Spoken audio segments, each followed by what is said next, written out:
Esther. Esther 1. This happened in the days of Ahasuerus, the same Ahasuerus who ruled over 127 provinces from India to Ethiopia. In those days, when King Ahasuerus sat on his royal throne in the citadel of Susa, in the 3rd year of his reign, he gave a banquet for all his officials and ministers. The army of Persia and Media, and the nobles and governors of the provinces were present, while he displayed the great wealth of his kingdom and the splendor and pomp of his majesty for many days, 180 days in all. When these days were completed, the king gave for all the people present in the citadel of Susa, both great and small, a banquet lasting for 7 days in the court of the garden of the king's palace. There were white cotton curtains and blue hangings tied with cords of fine linen and purple to silver rings and marble pillars.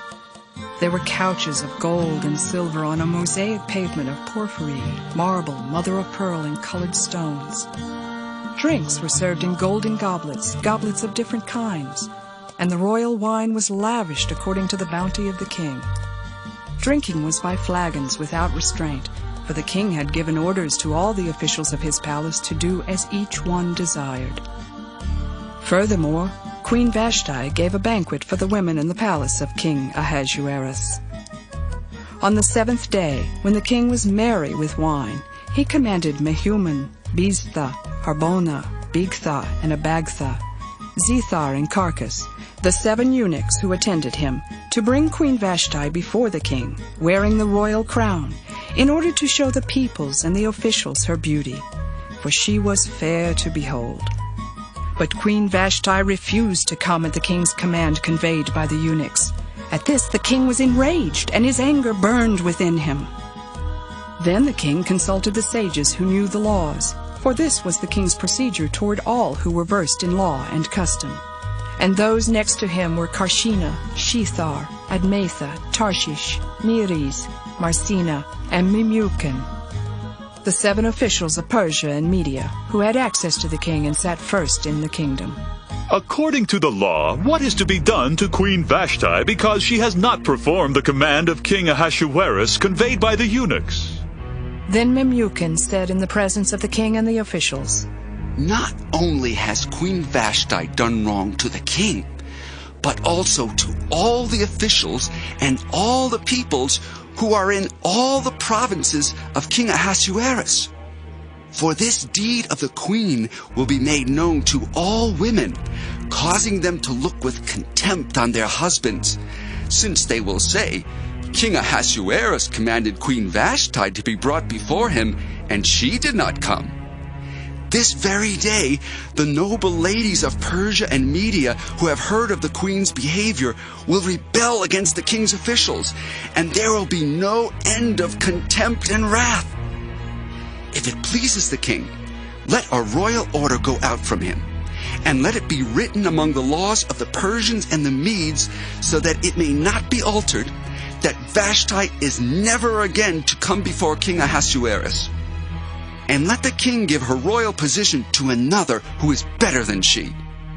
So when the decree made by the king is proclaimed throughout all his kingdom, vast as it is, all women will give honor to their husbands, high and low alike."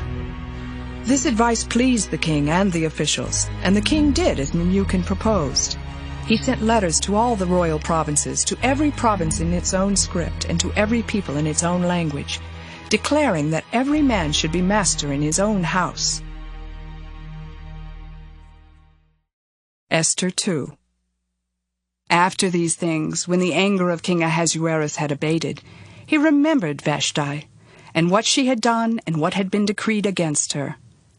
Then the king's servants who attended him said, "Let beautiful young virgins be sought out for the king, and let the king appoint commissioners in all the provinces of his kingdom to gather all the beautiful young virgins to the harem, in the citadel of Susa, under custody of Haggai, the king's eunuch, who is in charge of the women. Let their cosmetic treatments be given them, and let the girl who pleases the king be queen instead of Vashti." This pleased the king, and he did so.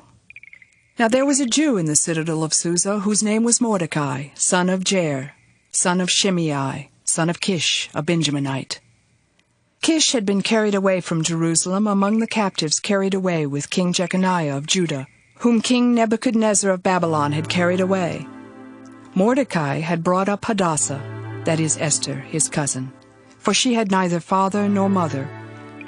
The girl was fair and beautiful, and when her father and mother died, Mordecai adopted her as his own daughter.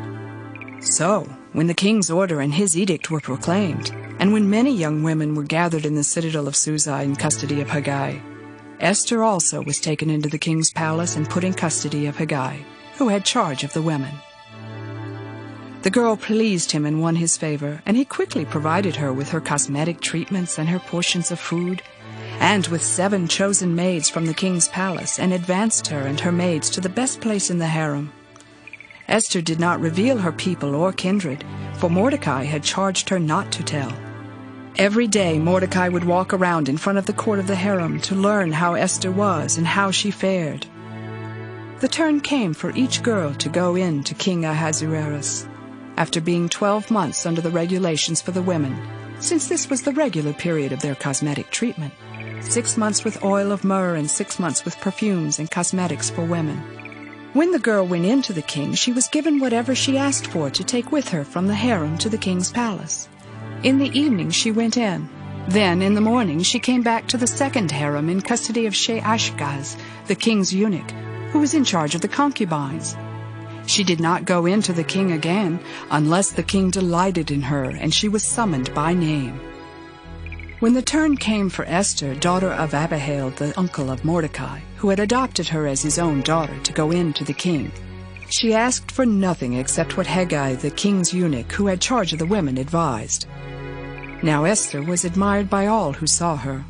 When Esther was taken to King Ahasuerus in his royal palace in the 10th month, which is the month of Tebeth, in the 7th year of his reign, the king loved Esther more than all the other women. Of all the virgins, she won his favor and devotion, so that he set the royal crown on her head and made her queen instead of Vashti. Then the king gave a great banquet to all his officials and ministers, Esther's banquet. He also granted a holiday to the provinces and gave gifts with royal liberality. When the virgins were being gathered together, Mordecai was sitting at the king's gate. Now Esther had not revealed her kindred or her people, as Mordecai had charged her, for Esther obeyed Mordecai just as when she was brought up by him. In those days, while Mordecai was sitting at the king's gate, Bigthan and Teresh, 2 of the king's eunuchs who guarded the threshold, became angry and conspired to assassinate King Ahasuerus. But the matter came to the knowledge of Mordecai, and he told it to Queen Esther. And Esther told the king in the name of Mordecai. When the affair was investigated and found to be so, both the men were hanged on the gallows. It was recorded in the book of the annals in the presence of the king. Esther 3. After these things, King Ahasuerus promoted Haman, son of Hammedatha, the Agagite, and advanced him and set his seat above all the officials who were with him. And all the king's servants who were at the king's gate bowed down and did obeisance to Haman, for the king had so commanded concerning him. But Mordecai did not bow down or do obeisance. Then the king's servants who were at the king's gate said to Mordecai, "Why do you disobey the king's command?" When they spoke to him day after day, and he would not listen to them, they told Haman, in order to see whether Mordecai's words would avail, for he had told them that he was a Jew. When Haman saw that Mordecai did not bow down or do obeisance to him, Haman was infuriated. But he thought it beneath him to lay hands on Mordecai alone. So, having been told who Mordecai's people were, Haman plotted to destroy all the Jews, the people of Mordecai, throughout the whole kingdom of Ahasuerus. In the 1st month, which is the month of Nisan, in the 12th year of King Ahasuerus, they cast pure, which means the lot, before Haman for the day and for the month, and the lot fell on the 13th day of the 12th month, which is the month of Adar. Then Haman said to King Ahasuerus, There is a certain people scattered and separated among the peoples in all the provinces of your kingdom. Their laws are different from those of every other people, and they do not keep the king's laws, so that it is not appropriate for the king to tolerate them. If it pleases the king, let a decree be issued for their destruction, and I will pay 10,000 talents of silver into the hands of those who have charge of the king's business, so that they may put it into the king's treasuries. So the king took his signet ring from his hand and gave it to Haman, son of Hammedatha the Agagite, the enemy of the Jews. The king said to Haman, "The money is given to you, and the people as well, to do with them as it seems good to you." Then the king's secretaries were summoned on the 13th day of the first month, and an edict, according to all that Haman commanded, was written to the king's satraps and to the governors over all the provinces and to the officials of all the peoples, to every province in its own script, and every people in its own language. It was written in the name of King Ahasuerus and sealed with the king's ring. Letters were sent by couriers to all the king's provinces, giving orders to destroy, to kill, and to annihilate all Jews, young and old, women and children, in one day, the 13th day of the 12th month, which is the month of Adar, and to plunder their goods. A copy of the document was to be issued as a decree in every province by proclamation, calling on all the peoples to be ready for that day. The couriers went quickly by order of the king, and the decree was issued in the citadel of Susa. The king and Haman sat down to drink, but the city of Susa was thrown into confusion. Esther 4. When Mordecai learned all that had been done, Mordecai tore his clothes and put on sackcloth and ashes, and went through the city wailing with a loud and bitter cry. He went up to the entrance of the king's gate, for no one might enter the king's gate clothed with sackcloth. In every province, wherever the king's command and his decree came, there was great mourning among the Jews, with fasting and weeping and lamenting, and most of them lay in sackcloth and ashes. When Esther's maids and her eunuchs came and told her, the queen was deeply distressed. She sent garments to clothe Mordecai so that he might take off his sackcloth, but he would not accept them. Then Esther called for Hathach, one of the king's eunuchs, who had been appointed to attend her, and ordered him to go to Mordecai to learn what was happening and why. Hathach went out to Mordecai in the open square of the city in front of the king's gate, and Mordecai told him all that had happened to him, and the exact sum of money that Haman had promised to pay into the king's treasuries for the destruction of the Jews. Mordecai also gave him a copy of the written decree issued in Susa for their destruction, that he might show it to Esther, explain it to her, and charge her to go to the king to make supplication to him and entreat him for her people. Hathach went and told Esther what Mordecai had said. Then Esther spoke to Hathach and gave him a message for Mordecai, saying, "All the king's servants and the people of the king's provinces know that if any man or woman goes to the king inside the inner court without being called, there is but one law. All alike are to be put to death. Only if the king holds out the golden scepter to someone, may that person live. I myself have not been called to come in to the king for 30 days. When they told Mordecai what Esther had said, Mordecai told them to reply to Esther, "Do not think that in the king's palace you will escape any more than all the other Jews. For if you keep silence at such a time as this, relief and deliverance will rise for the Jews from another quarter, but you and your father's family will perish. Who knows? Perhaps you have come to royal dignity for just such a time as this."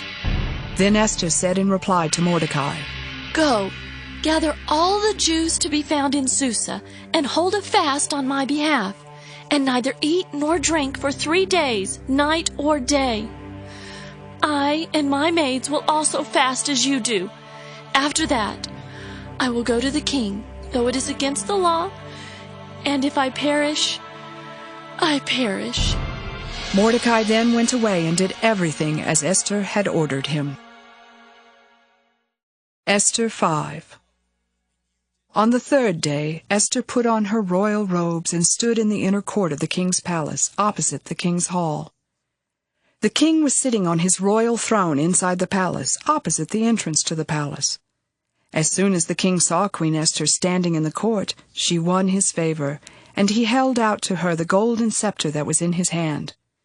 Then Esther approached and touched the top of the scepter. The king said to her, "What is it, Queen Esther? What is your request? It shall be given you, even to the half of my kingdom." Then Esther said, If it pleases the king, let the king and Haman come today to a banquet that I have prepared for the king. Then the king said, "Bring Haman quickly, so that we may do as Esther desires." So the king and Haman came to the banquet that Esther had prepared. While they were drinking wine, the king said to Esther, "What is your petition? It shall be granted you. And what is your request? Even to the half of my kingdom it shall be fulfilled." Then Esther said, This is my petition and request. If I have won the king's favor, and if it pleases the king to grant my petition and fulfill my request, let the king and Haman come tomorrow to the banquet that I will prepare for them, and then I will do as the king has said. Haman went out that day happy and in good spirits. But when Haman saw Mordecai in the king's gate, and observed that he neither rose nor trembled before him, he was infuriated with Mordecai. Nevertheless, Haman restrained himself and went home.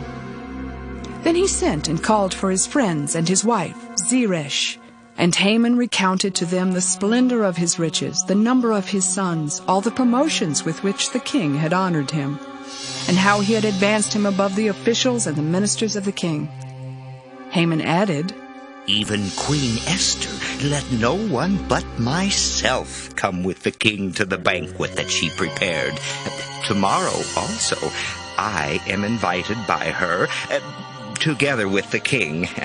Yet all this does me no good, so long as I see the Jew Mordecai sitting at the king's gate. Then his wife Zeresh and all his friends said to him, Let a gallows 50 cubits high be made, and in the morning tell the king to have Mordecai hanged on it. Then go with the king to the banquet in good spirits. This advice pleased Haman, and he had the gallows made. Esther 6. On that night the king could not sleep, and he gave orders to bring the book of records, the annals, and they were read to the king. It was found written how Mordecai had told about Bigthana and Teresh, two of the king's eunuchs, who guarded the threshold and who had conspired to assassinate King Ahasuerus.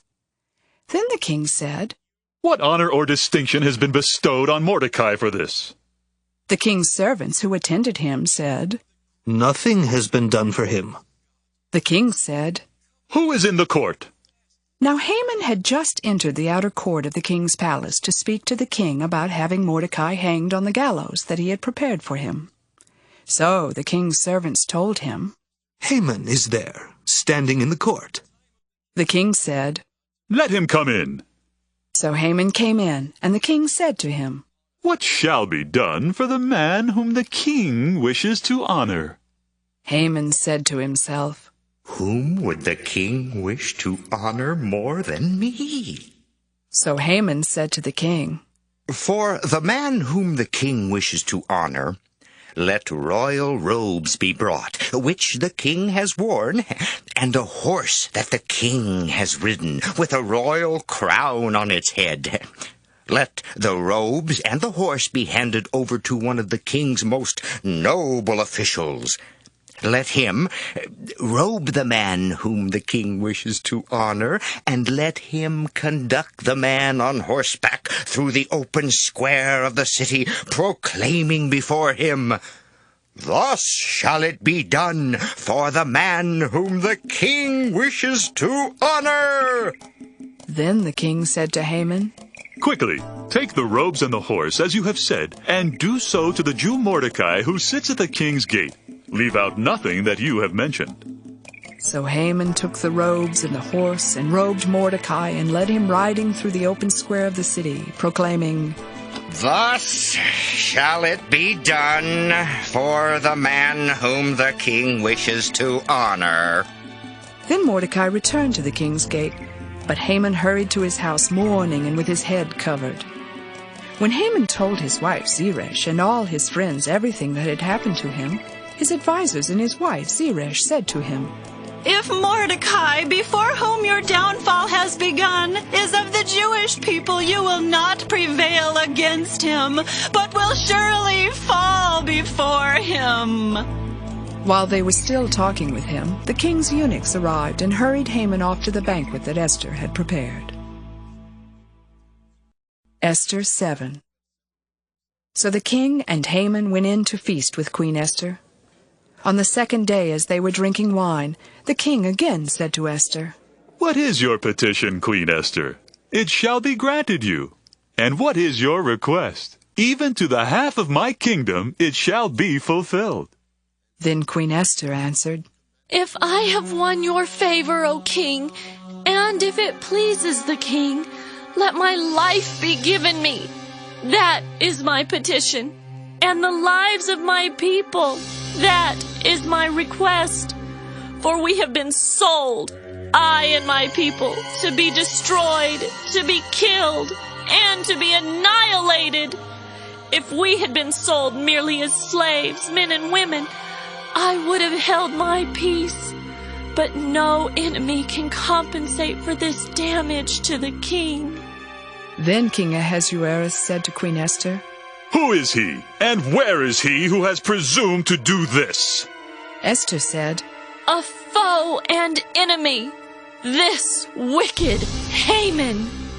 Then Haman was terrified before the king and the queen. The king rose from the feast in wrath and went into the palace garden. But Haman stayed to beg his life from Queen Esther, for he saw that the king had determined to destroy him.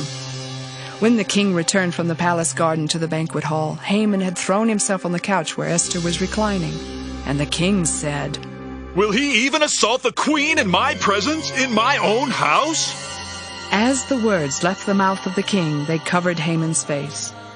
Then Harbona, one of the eunuchs in attendance on the king, said, Look, the very gallows that Haman has prepared for Mordecai, whose word saved the king, stands at Haman's house 50 cubits high.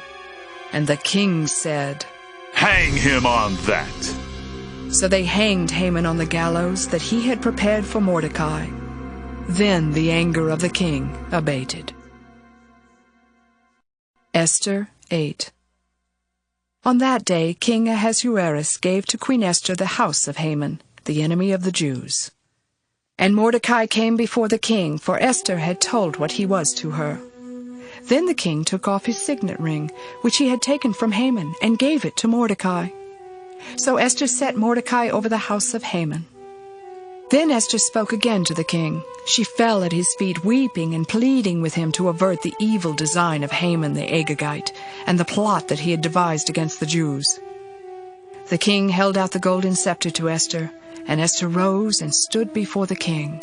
She said, If it pleases the king, and if I have won his favor, and if the thing seems right before the king, and I have his approval, let an order be written to revoke the letters devised by Haman, son of Hammedatha the Agagite, which he wrote giving orders to destroy the Jews who are in all the provinces of the king.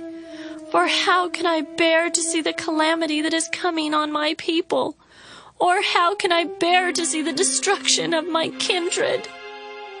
Then King Ahasuerus said to Queen Esther and to the Jew Mordecai, See, I have given Esther the house of Haman, and they have hanged him on the gallows because he plotted to lay hands on the Jews. You may write as you please with regard to the Jews in the name of the king, and seal it with the king's ring. For an edict written in the name of the king and sealed with the king's ring cannot be revoked. The king's secretaries were summoned at that time in the 3rd month, which is the month of Sivan, on the 23rd day, and an edict was written according to all that Mordecai commanded, to the Jews and to the satraps and the governors and the officials of the provinces from India to Ethiopia, 127 provinces, to every province in its own script and to every people in its own language, and also to the Jews in their script and their language. He wrote letters in the name of King Ahasuerus, sealed them with the king's ring, and sent them by mounted couriers riding on fast steeds bred from the royal herd. By these letters the king allowed the Jews who were in every city to assemble and defend their lives, to destroy, to kill, and to annihilate any armed force of any people or province that might attack them with their children and women, and to plunder their goods on a single day throughout all the provinces of King Ahasuerus on the 13th day of the 12th month, which is the month of Adar. A copy of the writ was to be issued as a decree in every province and published to all peoples, and the Jews were to be ready on that day to take revenge on their enemies. So the couriers, mounted on their swift royal steeds, hurried out, urged by the king's command. The decree was issued in the citadel of Susa. Then Mordecai went out from the presence of the king, wearing royal robes of blue and white, with a great golden crown and a mantle of fine linen and purple, while the city of Susa shouted and rejoiced. For the Jews there was light and gladness, joy and honor.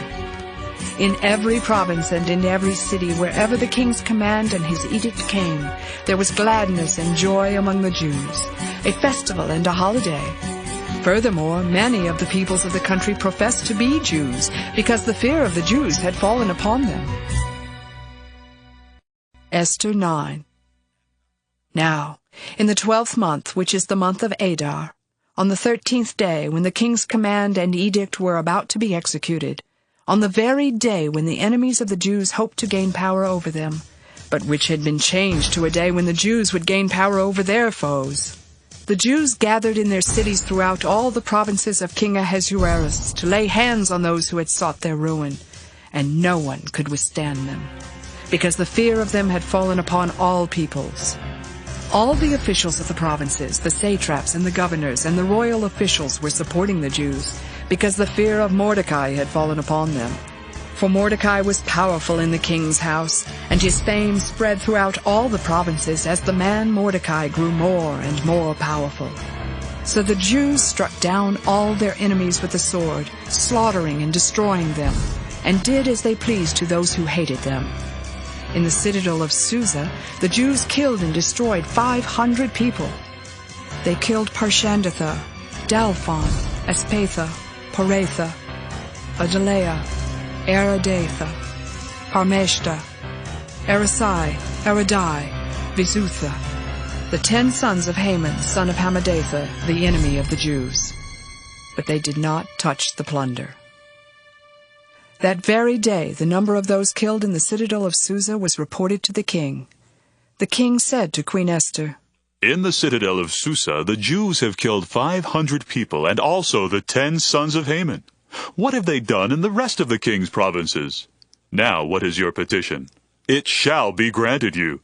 And what further is your request? It shall be fulfilled." Esther said, If it pleases the king, let the Jews who are in Susa be allowed tomorrow also to do according to this day's edict, and let the 10 sons of Haman be hanged on the gallows.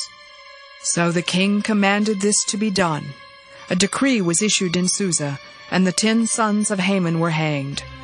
The Jews who were in Susa gathered also on the 14th day of the month of Adar, and they killed 300 persons in Susa, but they did not touch the plunder. Now the other Jews who were in the king's provinces also gathered to defend their lives, and gained relief from their enemies, and killed 75,000 of those who hated them, but they laid no hands on the plunder. This was on the 13th day of the month of Adar, and on the 14th day they rested, and made that a day of feasting and gladness.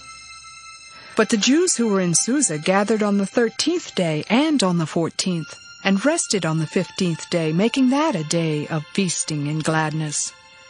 Therefore the Jews of the villages who live in the open towns hold the 14th day of the month of Adar as a day for gladness and feasting, a holiday on which they send gifts of food to one another. Mordecai recorded these things, and sent letters to all the Jews who were in all the provinces of King Ahasuerus, both near and far, enjoining them that they should keep the 14th day of the month of Adar, and also the 15th day of the same month, year by year, as the days on which the Jews gained relief from their enemies, and as the month that had been turned for them from sorrow into gladness, and from mourning into a holiday, that they should make them days of feasting and gladness, days for sending gifts of food to one another and presents to the poor. So the Jews adopted as a custom what they had begun to do, as Mordecai had written to them. Haman, son of Hammedatha the Agagite, the enemy of all the Jews, had plotted against the Jews to destroy them, and had cast Pur, that is, the lot, to crush and destroy them. But when Esther came before the king, he gave orders in writing that the wicked plot that he had devised against the Jews should come upon his own head, and that he and his sons should be hanged on the gallows. Therefore these days are called Purim, from the word pure. Thus, because of all that was written in this letter, and of what they had faced in this matter, and of what had happened to them, the Jews established and accepted as a custom for themselves and their descendants and all who joined them, that without fail they would continue to observe these 2 days every year, as it was written and at the time appointed. These days should be remembered and kept throughout every generation in every family, province, and city. And these days of Purim should never fall into disuse among the Jews, nor should the commemoration of these days cease among their descendants. Queen Esther, daughter of Abihail, along with the Jew Mordecai, gave full written authority, confirming this second letter about Purim. Letters were sent wishing peace and security to all the Jews, to the 127 provinces of the kingdom of Ahasuerus, and giving orders that these days of Purim should be observed at their appointed seasons, as the Jew Mordecai and Queen Esther enjoined on the Jews, just as they had laid down for themselves and for their descendants regulations concerning their fasts and their lamentations. The command of Queen Esther fixed these practices of Purim, and it was recorded in writing. Esther 10. King Ahasuerus laid tribute on the land and on the islands of the sea, all the acts of his power and might, and the full account of the high honor of Mordecai to which the king advanced him. Are they not written in the annals of the kings of Media and Persia? For Mordecai the Jew was next in rank to King Ahasuerus, and he was powerful among the Jews and popular with his many kindred, for he sought the good of his people and interceded for the welfare of all his descendants.